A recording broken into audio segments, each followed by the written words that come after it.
Zay ihany koa no mitondrantsika mankany amin'ny lafim-baovao nanasongadina ny politika Andriamatoa Aja Resampy no natolotry ny Mapara ho amin'ny toeran'ny Premier Ministre lehibe ny gouvernemanta io moa nampahafantarana tamin'ny mpanao gazety tetsy Antaninarenina.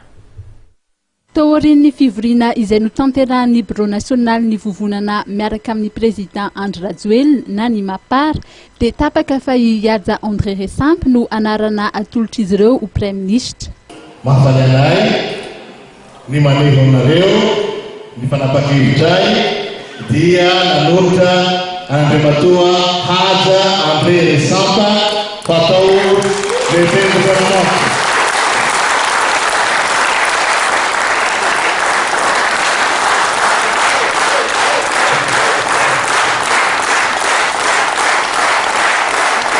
Nitondran'ny Mapara fanazavana ihany koa ny nahatonga ny safidin'izy ireo ny rona tamin'ny Aja André Resampy.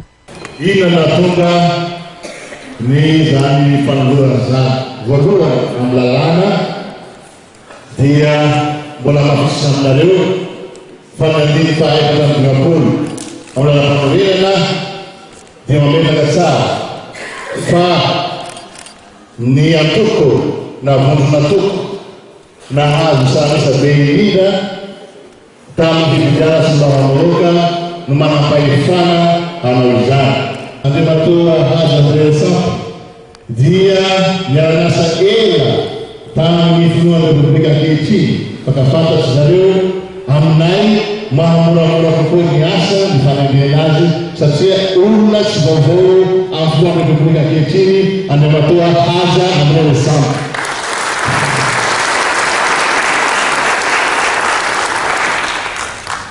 Anisan'ny zanatona mijaikefa ny fahaiza-manao ny fahafantarana vitsivitsy rehetra amin'ny administration dia miantefy tany aminy ny fanapakevitry international. Raha nanontaniana mikasika ny majorité présidentielle na ny maro anisa izay manohana ny filoham-pirenena ny mpandrindra ankapoben'ny Mapara dia nanamafy fa tokony ampiarina ny lalàna ary raha ny lalàna no jerena dia ny Mapara no mahafeno ny fepetra. Nanaraka ny lalàm-pandrenany, nanaraka ny voalazan'ny saranavy ny lalàm-pandrenany ka dia heverinay fa ny Mapara dia nanara-dalàna.